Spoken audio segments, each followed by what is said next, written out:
भाजपा की राष्ट्रव्यापी वर्चुअल रैलियों का आज तीसरा दिन। केंद्रीय गृह मंत्री अमित शाह आज पश्चिम बंगाल के लोगों से जनसंवाद रैली कर मोदी सरकार के दूसरे कार्यकाल के पहले साल में जनहित में किए गए कार्यों की देंगे जानकारी।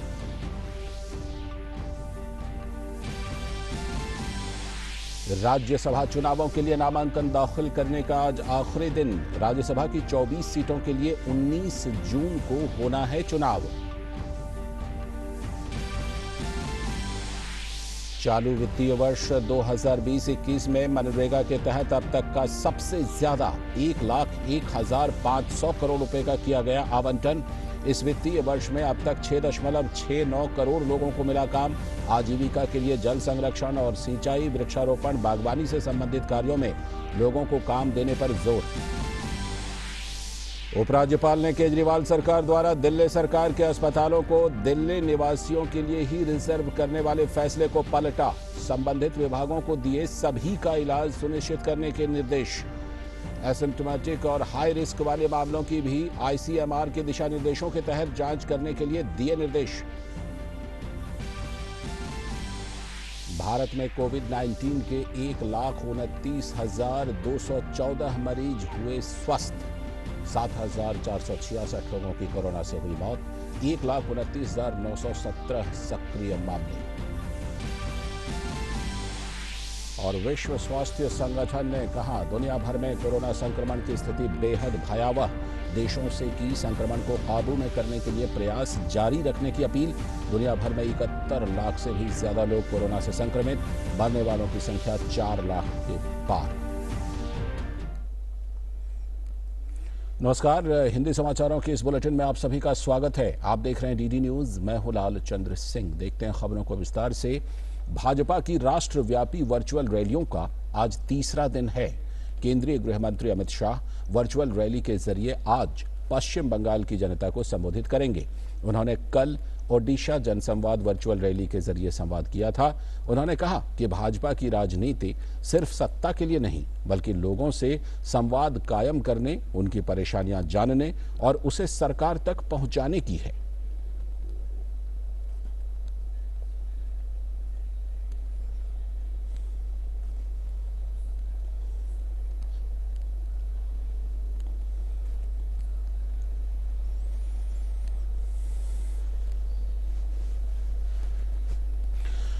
और दूसरी बड़ी खबर, राज्यसभा की कुल 24 सीटों पर होने वाले चुनाव के लिए नामांकन की आज आखिरी तारीख है। 19 जून को होने वाले इस चुनाव के लिए आंध्र प्रदेश से 4, गुजरात से 4, झारखंड से 2, मध्य प्रदेश से 3, मणिपुर से 1, मेघालय से 1 और राजस्थान से 3 सीटों के लिए चुनाव होना है। चुनाव आयोग ने जून जुलाई में खाली होने वाले 3 राज्यों की 6 और सीटों पर चुनाव का ऐलान भी 19 जून के लिए ही कर दिया है, जिसमें अरुणाचल से 1, कर्नाटक से 4 और मिजोरम से 1 सीट शामिल की गई हैं। मतदान 19 जून की सुबह 9 बजे से लेकर शाम 4 बजे तक होगा, जबकि नतीजे उसी दिन शाम 5 बजे तक आ जाएंगे। चुनाव आयोग ने राज्यसभा की 24 सीटों पर चुनाव की सभी प्रक्रियाओं को 22 जून तक पूरा कर लेने के आदेश दिए हैं। और इस खबर पर और ज्यादा जानकारी के लिए हमारे साथ जुड़ चुके हैं हमारे संवाददाता ऋषि कुमार। ऋषि, 24 सीटों के लिए ये चुनाव हो रहे हैं। हालांकि उसके पहले कुल मिलाकर के 55 और 6 61 सीट इस पूरी प्रक्रिया में थे, जिसमें 37 सीटों पर निर्विरोध चुनाव हो चुका है और ये 18 और 6 24 सीटों के लिए चुनाव होना है। कुल मिलाकर के ये राज्यसभा के अंदर की स्थिति को, ये जो 61 सीटें हैं, ये किस तरह से प्रभावित करने वाली हैं और क्या नजारा बदल सकता है राज्यसभा के अंदर इससे? देखिए लालचंद, जहां तक राज्यसभा की बात करें तो राज्यसभा में स्थितियां बदलेंगी तो जरूर, लेकिन इतनी ही बदलेंगी जिससे कि जो विपक्ष है और सत्ता पक्ष है उसके बीच में कोई डिसाइडिंग फैक्टर क्रिएट हो पाए। जी। जहां तक बात है ट्रेजरी बेंचेस की, उनके लिए कुछ सहूलियतें बढ़ेंगी। उन्होंने जहां उनके जो एलाइज हैं वो जीत कर आएंगे तो उनसे उनको मदद मिलेगी। वहीं हमने देखा है कि इस पूरे प्रोसेस में उनको कई सीटें अलग से उन्हें मिलने वाली भी हैं। जी। क्योंकि इन सीटों की जो आपने बात की है, इसमें बहुत सारे राज्य ऐसे हैं जिसमें कि सत्ताधारी दल जो केंद्र की सत्ता में है, उसके उन राज्यों में उनकी जो स्थिति है वो इतनी ज्यादा मजबूत नहीं रही। जैसे कि अगर हम बात करें पश्चिम बंगाल की बात कर लें, तमिलनाडु की बात कर लें, हम्म। तो ये बड़े-बड़े राज्य हैं और इन इन राज्यों में उनकी स्थिति मजबूत न होने की वजह से वहाँ से उन्हें कोई खास लाभ नहीं मिल पा रहा। जी। वहीं दूसरी ओर जिन राज्यों में उनकी स्थिति है, जैसे गुजरात है, राजस्थान है, मध्य प्रदेश है, यहाँ से जो सीटें मिल रही हैं वहाँ पर भी जो मुकाबला है, वो अच्छा खासा कांटे का है। गुजरात में तो बहुत दिलचस्प मुकाबला बन गया है। वहीं हम्म। कर्नाटक में भी स्थितियाँ उसी तरीके की हैं क्योंकि कांग्रेस और जो अन्य पार्टियां हैं, वो मिलकर अब चुनाव लड़ रही हैं और जो कर्नाटक से जो खबर आ रही है जिसमें कि पूर्व प्रधानमंत्री एचडी देवगौड़ा ने मन बना लिया है कि वो चुनाव लड़ेंगे और आज वो संभवतः नामांकन दाखिल कर सकते हैं। हम्म। ये जो घटनाक्रम में बताता है कि राज्यसभा को लेकर विपक्ष भी अपनी स्थिति को मजबूती से रखना बिल्कुल। चाहता है हम्म। और इसी प्रक्रिया में अगर हम देखें तो तमाम ऐसे दिग्गज हैं जिनकी की जीत सुनिश्चित भी मानी जा रही है, चाहे वो ज्योतिरादित्य सिंधिया हो मध्य प्रदेश से जी। या दिग्विजय सिंह, इस तरीके के तमाम नेता हैं जिन्होंने इसके लिए भी कई प्रयास किए थे। हम सब जानते हैं सियासत में काफी इन सब चीजों को लेकर बदलाव भी देखने को मिला है।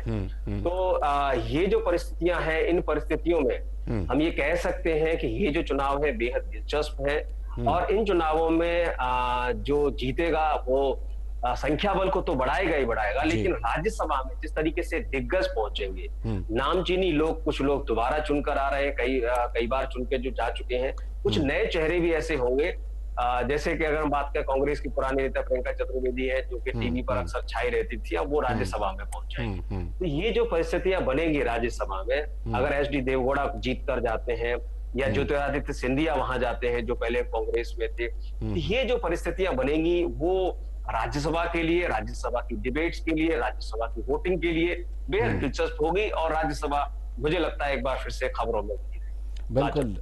जैसा कि आपने जिक्र किया कि पूर्व प्रधानमंत्री एचडी देवगौड़ा मुकाबले में हैं, तो उनके लिए तो अभी मुकाबला जीतना बाकी है, लेकिन जो 37 लोग पहले से ही निर्विरोध चुन लिए गए हैं, उनमें से कुछ बड़े नाम कौन कौन से कहे जा सकते हैं जिनको जाना पहचाना चेहरा?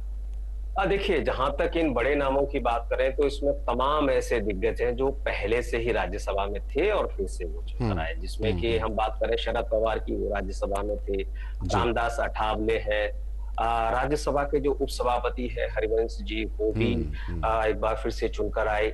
इसके अलावा अगर हम बात करें तो कुछ ऐसे दिग्गज जो कि लोकसभा में छाए रहते थे वो राज्यसभा में आ गए, जैसे एआईएडीएमके से जो एम थम्बिदुरई है वो आ गए हैं। इसके अलावा तिरुचु शिवा है जो राज्यसभा में पहले से ही थे, डीएमके की तरफ से वो जीत कर आ चुके हैं। तो ऐसे तमाम नेता हैं। अब उसमें कुछ ऐसे नाम भी हैं जो जैसे बात करें प्रसिद्ध वकील केटीएस तुलसी की, वो निर्विरोध चुनकर आ चुके हैं। तो ये जो स्थितियां हैं राज्यसभा में, जो पहले 37 सीटों पर जो लोग जीत कर आए हैं, उनमें पहले से ही कुछ दिग्गज, कुछ नए हैं, कुछ पुराने हैं, और अब ये जो चुनाव होने जा रहे हैं इसमें भी कुछ दिग्गज जरूर आएंगे और जीत कर आएंगे। ये कॉन्टेस्ट वाला चुनाव है तो इस पर नजरें ज्यादा लोगों की रहेंगी जी। हालांकि बहुतों के ये तय है कि वो जीत कर आने ही आने हैं। अब जैसे हरियाणा की बात करें, दीपेंद्र हुड्डा जो कि कांग्रेस की तरफ से थे, वो पहले से ही वो जीत चुके हैं। तो ऐसे तमाम नामचीनी लोग, प्रसिद्ध लोग राज्यसभा में जीत कर आ चुके हैं और बाकी के तमाम दिग्गज इस समय कॉन्टेस्ट में है और 19 तारीख को हम जानते हैं, उससे पता चल जाएगा उनकी क्या स्थिति है। जी चलिए, बिल्कुल आप इस पर नज़र बनाए रखिए। आज नामांकन का आखिरी दिन है, आपसे इस खबर पर और लगातार जानकारी देते रहेंगे। फिलहाल बहुत बहुत शुक्रिया ऋषि। बढ़ते हैं अगली खबर की तरफ। चालू वित्तीय वर्ष 2020-21 के दौरान महात्मा गांधी राष्ट्रीय ग्रामीण रोजगार गारंटी योजना यानी मनरेगा के तहत 1,01,500 करोड़ रुपए का आवंटन किया गया है। ये इस कार्यक्रम के अंतर्गत अब तक का निधियों का सबसे ज्यादा आवंटन है। वित्तीय वर्ष 2020-21 के दौरान 31,493 करोड़ रुपए की राशि पहले ही जारी की जा चुकी है, जो चालू वित्तीय वर्ष के बजट अनुमान के 50% से ज्यादा है। अब तक 60.80 करोड़ श्रम दिवसों का सृजन किया गया है और 6.69 करोड़ व्यक्तियों को कार्य प्रदान किया गया है। मई 2020 में औसतन 2.51 करोड़ व्यक्तियों को प्रतिदिन कार्य दिया गया, जो कि पिछले साल मई में प्रदान किए गए कार्य से 73% ज्यादा है, जो 1.45 करोड़ व्यक्ति प्रतिदिन था। वित्तीय वर्ष 2020-21 के दौरान अब तक कुल 10 लाख कार्य संपन्न किए जा चुके हैं। आजीविका को बढ़ावा देने के लिए जल संरक्षण और सिंचाई, वृक्षारोपण, बागवानी से संबंधित कार्यों तथा व्यक्तिगत लाभकारी कार्यों पर ध्यान केंद्रित किया जा रहा है। मनरेगा के बजट को भी बढ़ाया गया, मनरेगा में एसेट क्रिएशन को बल दिया और मनरेगा में जियो टैगिंग को भी लागू किया और डीबीटी के माध्यम से पेमेंट हो, यह भी सुनिश्चित करने का काम मनरेगा के माध्यम से हुआ। मैं आपके ध्यान में लाना चाहता हूं कि जब से मनरेगा प्रारंभ हुआ है तब से कुल मिला के 5 करोड़ मानव दिवस सृजित हुए हैं। और कृषि मंत्री नरेंद्र सिंह तोमर ने कहा कि मनरेगा के तहत काम मांगने पर सरकार काम देने के लिए प्रतिबद्ध है। हालांकि उन्होंने प्रतिबद्धता जताई कि जैसे जैसे लॉकडाउन खुलेगा वैसे वैसे शहरी और ग्रामीण क्षेत्रों में रोजगार के नए मौके मिलेंगे। जो हमारे श्रमिक भाई गांव से दूरस्थ स्थान पर काम के लिए जाते हैं, वो अपनी आय में अधिक वृद्धि के लिए जाते हैं और निश्चित रूप से दूरस्थ स्थान पर जब वो काम कर रहे थे उसमें स्किल्ड वर्कर भी है, अनस्किल्ड वर्कर भी है, लेकिन उनकी जो आय थी और उनकी मजदूरी वहाँ उनको ज़्यादा मिलती थी। अभी लॉकडाउन रिलैक्स होते ही जा रहा है और कामकाज अपने अपने क्षेत्रों में प्रारंभ हुआ है, तो स्थानीय स्तर पर भी रोजगार के अवसर मिलेंगे और ग्रामीण क्षेत्र में भी रोजगार के अवसरों की उपलब्धता है। मनरेगा उनकी सेवा के लिए तत्पर है। यदि वो मनरेगा के अंतर्गत काम मांगेंगे तो सरकार वो काम देने के लिए पूरी तरह प्रतिबद्ध है।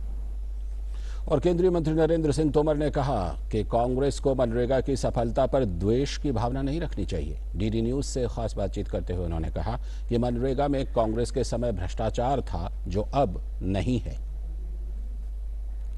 सोनिया जी का एक लेख पढ़ा और उसमें उन्होंने मनरेगा के मामले में अपनी बात कही है। मैं आपके माध्यम से कांग्रेस नेतृत्व को यह कहना चाहता हूं कि उनको मनरेगा की सफलता देखकर ईर्ष्या नहीं होनी चाहिए। ये नरेंद्र मोदी जी की सरकार है। इस सरकार ने काम संभालने के बाद लगातार इस बात की कोशिश की है कि कौन सी योजना किस सरकार में बनी थी इसको तवज्जो न देते हुए कौन सी योजना है जिसके माध्यम से देश का भला हो सकता है और उसको कितना परिमार्जित करके कारगर बनाया जा सकता है, इस दिशा में नरेंद्र मोदी जी की सरकार ने काम किया। और प्रवासी श्रमिकों की स्थिति को लेकर दायर जनहित याचिकाओं पर सुप्रीम कोर्ट आज आदेश पारित करेगा। इससे पहले केंद्र और राज्य सरकारों ने शीर्ष अदालत में हलफनामा दाखिल कर इस मामले में अपना अपना पक्ष रखा था, जिसके बाद अदालत ने बीते शुक्रवार को केंद्र और राज्य सरकारों को देश भर में फंसे हुए सभी प्रवासी कामगारों को घर भेजने के लिए 15 दिन और देने का आदेश दिया था। सुनवाई के दौरान सॉलिसिटर जनरल तुषार मेहता ने सर्वोच्च न्यायालय को बताया था कि दिशा निर्देशों के अनुसार भारतीय रेलवे ने 3 जून तक 4,228 ट्रेनों का संचालन किया, जिससे करीब 1 करोड़ प्रवासी अपने गंतव्यों तक पहुंचे। सॉलिसिटर जनरल ने अदालत को बताया कि संबंधित राज्यों के मुख्य सचिवों को पत्र भेजकर पूछा गया था कि उनके राज्यों में अभी और कितने प्रवासी श्रमिकों की वापसी होनी है और इसके लिए कितनी ट्रेनों की जरूरत है। इस खबर पर और ज्यादा बात करने के लिए हमारे साथ हमारे संवाददाता विकास सारथी जुड़ चुके हैं। विकास, सुप्रीम कोर्ट में आज इस मामले पर जो सुनवाई होनी है, इसको लेकर के जैसा कि हम जानते हैं कि ज्यादातर जो प्रवासी कामगार थे उनको पहले ही पहुंचाया जा चुका है। जो कुछ भी इस बीच में थोड़ी बहुत मुश्किलें आई, राज्य सरकारों की जो भूमिका थी उसको लेकर के भी कई बार सवाल उठे, कई राज्य सरकारों की भूमिका को लेकर के। आज की इस याचिका में किन पहलुओं पर खास तौर पर सुनवाई होनी है सुप्रीम कोर्ट में? जी लालचंद, आज सुप्रीम कोर्ट औपचारिक रूप से अपना आदेश देगा। जब पिछली सुनवाई हुई थी तो उसमें सभी राज्यों को सुप्रीम कोर्ट ने मौका दिया था कि वो अपने अपने इंतजामों के बारे में कोर्ट को बताएं और केंद्र की दलीलों को भी सुना था। उस वक्त सुप्रीम कोर्ट ने एक जिसको इंडिकेशन आप कह सकते हैं, ये कहा कोर्ट ये चाहता है कि 15 दिन में ये सारी प्रक्रिया पूरी, यानी 15 दिन के भीतर भीतर जो श्रमिक देश के किसी एक दूसरे हिस्से में जाना चाहते हैं उनको आप सुनिश्चित को सुविधाएं मिले और उनको पहुंचाया जाए। तो इसको लेकर के ही एक आदेश आज सुप्रीम कोर्ट देगा और सभी स्टेट्स ने अपनी अपनी थी। किसी भी राज्य ने ये नहीं कहा कि उनकी मांग पर केंद्र कोई देरी हुई या विचार नहीं किया गया। केंद्र सरकार ने कहा कि जो भी स्पेशल ट्रेन चलाई गई हैं वो स्टेट्स ने जिस तरह से डिमांड के आधार पर की गई थी। तो अब कुल मिलाकर कोर्ट ने कहा कि अगली तारीख पर यानी आज के लिए मंगलवार के लिए कोर्ट एक औपचारिक करेगा। तो उसमें अगर कोई कमी रह गई है किसी स्टेट्स की स्ट्रेटेजी जो है वो अब तक पूरी सही तरह से है तो उन सबको उनको इवेल्युएट करने के बाद उनका मूल्यांकन करने के बाद सुप्रीम कोर्ट अपना एक औपचारिक आदेश देगा। जी चलिए, आप इस खबर पर नज़र रखिएगा विकास, और हम आपसे आगे और ज़्यादा इस बारे में जानकारी लेते रहेंगे जब इस बारे में सुप्रीम कोर्ट का कुछ फैसला आ जाता है। उसके बाद बढ़ते हैं अगली खबर की तरफ। दिल्ली के उपराज्यपाल ने अरविंद केजरीवाल सरकार के उस आदेश को पलट दिया है जिसमें मुख्यमंत्री ने राष्ट्रीय राजधानी के अस्पताल दिल्ली वालों के लिए ही आरक्षित करने का फैसला किया था। इसके साथ ही उपराज्यपाल ने जारी आदेश में कहा है कि अब असिम्प्टोमेटिक लोग भी जो सीधे किसी कोरोना पॉजिटिव के संपर्क में आए हैं वो भी टेस्ट करवा सकते हैं। सेहत के मोर्चे पर दिल्ली सरकार लगातार बैकफुट पर जा रही है और इसकी परेशानियां कम होने का नाम नहीं ले रही। 2 दिन पहले ही दिल्ली सरकार ने सरकारी और निजी अस्पतालों को दिल्ली के नागरिकों के लिए रिजर्व रखने का फैसला लिया था, लेकिन अब दिल्ली के लेफ्टिनेंट गवर्नर अनिल बैजल ने दिल्ली सरकार के इस फैसले को रद्द कर दिया है। इसके मायने ये हैं कि दिल्ली के सभी अस्पतालों में अब सभी का इलाज हो सकेगा। उपराज्यपाल ने ये फैसला DDMA यानी डिस्ट्रिक्ट डिजास्टर मैनेजमेंट अथॉरिटी के चेयरमैन के तौर पर मिले विशेष अधिकारों के तहत लिया है। इसके अलावा दिल्ली के LG ने 2 जून के दिल्ली सरकार के एक और फैसले को भी पलटा, जिसके मुताबिक कोरोना पॉजिटिव के संपर्क में आए असिम्प्टोमेटिक, डायरेक्ट और हाई रिस्क कॉन्टैक्ट्स का कोरोना टेस्ट नहीं हो सकता था। अब ऐसे लोगों का टेस्ट हो सकेगा। उपराज्यपाल ने राज्य सरकार के विभागों और अधिकारियों को निर्देश दिया है कि कोविड-19 टेस्टिंग से संबंधित 18 मई को जारी ICMR की गाइडलाइंस का पालन सुनिश्चित करें। दिल्ली सरकार के इस फैसले की हर तरफ आलोचना हो रही थी। भारतीय जनता पार्टी की नेता मीनाक्षी लेखी ने भी इस मुद्दे पर आप पर निशाना साधा था। मीनाक्षी लेखी ने अपने आरोप में कहा था कि कोविड संक्रमण की चुनौती के आगे दिल्ली सरकार पूरी तरह से विफल नजर आ रही है। उन्होंने ये भी कहा कि दिल्ली सरकार ने testing, tracking, tracing, team work और ट्रीटमेंट के 5T का जो वादा किया था उसे निभाने में वो पूरी तरह से नाकाम रही है। मीनाक्षी लेखी ने ये भी कहा कि दिल्ली में ज्यादातर डिस्पेंसरी, प्राथमिक चिकित्सा केंद्र और प्रसव केंद्र बंद पड़े हैं। भाजपा नेता ने दिल्ली की सरकार पर आरोप लगाया कि हेल्थ वर्कर्स को PPE किट्स और जरूरी चीजों की मदद नहीं मिल पा रही है। दिल्ली में GP पंत अस्पताल जैसे अस्पताल के ऑपरेशन थिएटर बंद हुए हैं। दिल्ली सरकार के पास 38 अस्पताल हैं। उन 38 अस्पतालों में से मात्र अनाउंसमेंट 5 अस्पतालों की हुई जिनको कोविड हॉस्पिटल बोला गया, लेकिन जो हाई कोर्ट के अंदर एफिडेविट फाइल हुआ उस एफिडेविट के मुताबिक सिर्फ 2 हॉस्पिटल हैं जो कि कोविड हॉस्पिटल्स हैं। मीनाक्षी लेखी ने कहा कि दिल्ली सरकार कोविड संक्रमण के आंकड़ों को लेकर जनता में भ्रम फैला रही है।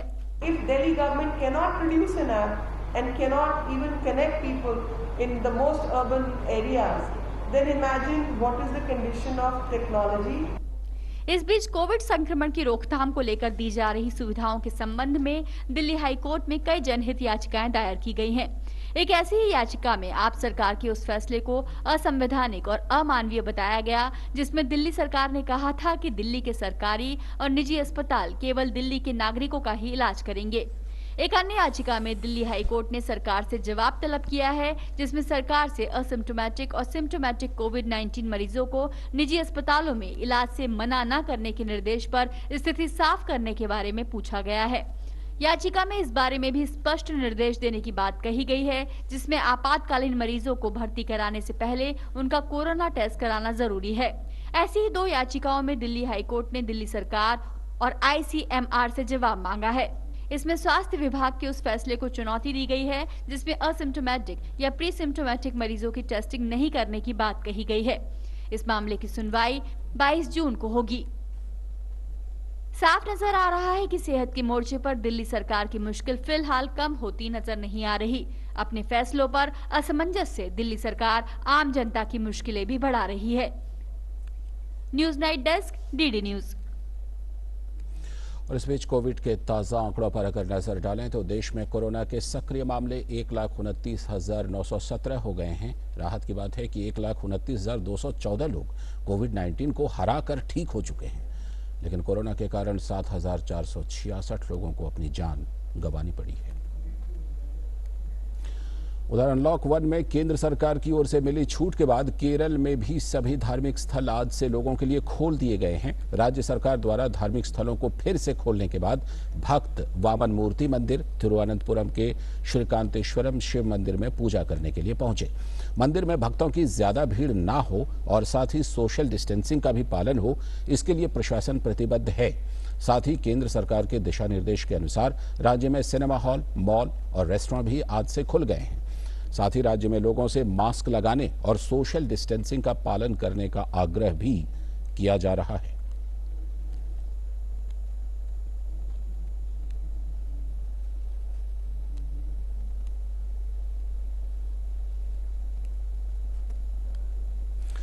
एक अच्छी खबर, आईआईटी रुड़की के शोधकर्ताओं की एक टीम ने कोविड-19 के प्रसार को कम करने के लिए फेस मास्क और पीपीई के लिए एक नैनो कोटिंग प्रणाली विकसित की है। ये नैनो कोटिंग मौजूदा मास्क में वायरस के खिलाफ सुरक्षा की एक अतिरिक्त परत प्रदान करती है और रोग के संक्रमण के जोखिम को कम कर सकती है। इस कोटिंग का परीक्षण वायरस को 10 से 15 मिनट के भीतर प्रभावी ढंग से खत्म करने के लिए किया गया। कोटिंग में प्रयुक्त फोटोकेमिकल को वायरस को नष्ट करने के लिए इस्तेमाल किया गया।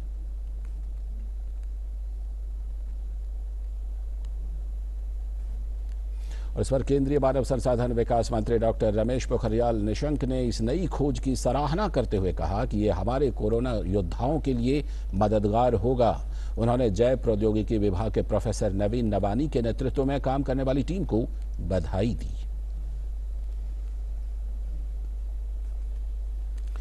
और केंद्रीय मानव संसाधन विकास मंत्रालय ने देश में स्कूलों को फिर से खोलने के बारे में राज्य सरकारों के साथ विचार विमर्श करना शुरू कर दिया है।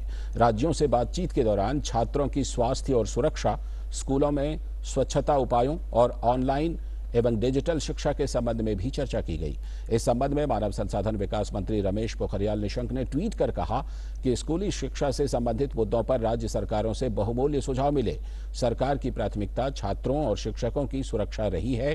प्राप्त सुझावों का परीक्षण किया जाएगा और उन्हें कोरोना के दौर में शिक्षा के क्षेत्र में दिशा निर्देशों को तैयार करने के लिए केंद्रीय स्वास्थ्य एवं परिवार मंत्रालय और केंद्रीय गृह मंत्रालय के पास भेजा जाएगा।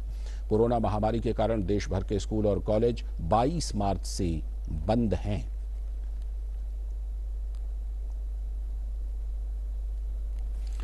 और देश में फैले कोरोना से बचाव के लिए अब भारतीय वायुसेना ने भी कमर कस ली है। वायुसेना ने पृथक परिवहन के लिए एक एयरबॉर्न रेस्क्यू पॉड का डिजाइन, विकास और निर्माण किया है। इसका उपयोग ऊंचाई और दूर दराज वाले इलाके से कोविड-19 या फिर गंभीर रोगियों को निकालने के लिए किया जाएगा। इसे अर्पित नाम दिया गया है। कोरोना को महामारी घोषित किए जाने के बाद भारतीय वायुसेना ने हवाई यात्रा के दौरान रोगियों से संक्रमण फैलने के खतरे से निपटने के लिए अलग किस्म की निकासी व्यवस्था की आवश्यकता महसूस की।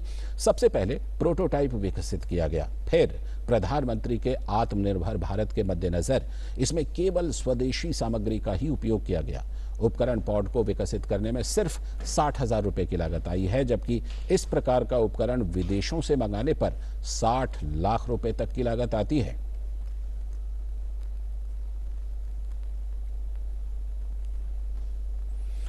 और अब दुनिया में कोविड-19 की स्थिति के बारे में बात करते हैं। कोरोना वायरस से दुनिया भर में अब तक 4,05,000 से भी ज्यादा लोगों की मौत हो चुकी है। संक्रमितों का आंकड़ा 71 लाख के पार जा चुका है। तो वहीं कोरोना से सबसे अधिक प्रभावित देश अमेरिका में कोरोना से 19,60,000 से भी ज्यादा लोग संक्रमित हैं, जबकि अमेरिका में 1,10,000 से भी ज्यादा लोगों की मौत हो चुकी है। वहीं कल अमेरिका के शहर न्यूयॉर्क सिटी को खोल दिया गया, जहां कंस्ट्रक्शन, रिटेल और मैन्युफैक्चरिंग के सेक्टर में कामकाज फिर से शुरू हो गया।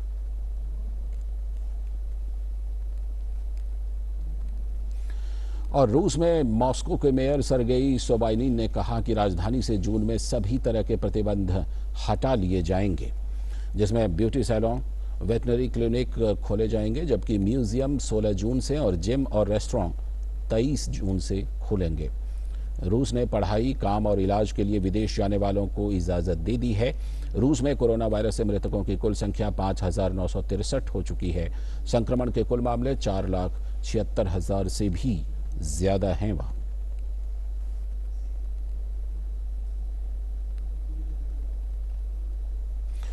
वहीं ब्रिटेन में कोरोना वायरस के खिलाफ जारी जंग में इस वायरस के प्रसार को रोकने के लिए आने जाने वाले सभी यात्रियों के लिए 14 दिवसीय क्वारंटाइन कल से शुरू हो गया। ब्रिटेन में कोरोना से संक्रमण के मामले बढ़कर 2,88,834 हो गए हैं। वहीं कोविड-19 से मरने वालों की संख्या 40,000 से भी अधिक हो चुकी है। ब्रिटेन के हेल्थ सेक्रेटरी मैट हैंकॉक ने कहा कि अगर संक्रमण की दूसरी लहर आती है तो यह अर्थव्यवस्था के लिए बहुत ही हानिकारक साबित होगी। इन सब के बीच कोरोना वायरस के बढ़ते मामलों के बीच सबसे ज्यादा दैनिक वृद्धि होने से विश्व स्तर पर हालात बिगड़ते जा रहे हैं, जिसमें मध्य अमेरिका में स्थिति अपने चरम पर है। विश्व स्वास्थ्य संगठन यानी WHO ने इस पर चिंता जताते हुए कहा कि रविवार को दुनिया भर में 1,36,000 से भी अधिक नए मामले सामने आए, जिनमें 75% मामले अमेरिका और दक्षिण एशिया से हैं। विश्व में ब्राजील इस महामारी के आकर्षण के केंद्र में है, जो अमेरिका के बाद दूसरे स्थान पर है। वहीं दुनिया भर में कोरोना वायरस से अब तक 4 लाख से भी ज्यादा लोगों की मौत हो गई है। So there's a lot of work that needs to be done, and we need everyone to remain focused on achieving the goal at hand, which is stopping this pandemic, which is suppressing transmission and saving lives, and there's a lot more work to do. So let's celebrate the successes that we do have, but let's remain focused on the remaining work that needs to be done, because unfortunately this is far from over. रुक करते हैं अगली खबर का। Punjab national bank घोटाला मामले में एक विशेष अदालत ने भगोड़ा हीरा कारोबारी नीरव मोदी की परिसंपत्तियों को कुर्क करने की अनुमति दे दी है। अदालत ने भगोड़ा आर्थिक अपराधी अधिनियम FEOA की धाराओं के तहत ये आदेश दिए हैं। FEOA के प्रभाव में आने के 2 साल बाद ये देश भर में पहला ऐसा मामला है जब इस कानून के तहत किसी की संपत्ति की कुर्की का आदेश दिया गया है। विशेष अदालत के न्यायाधीश VC बार्डे ने प्रवर्तन निदेशालय को नीरव मोदी की उन परिसंपत्तियों को कुर्क करने के आदेश दिए हैं। और इसी के साथ हिंदी समाचारों की इस बुलेटिन में फिलहाल के लिए इतना ही, लेकिन DD न्यूज पर खबरों का सिलसिला लगातार जारी है। फिलहाल दीजिए अनुमति। नमस्कार।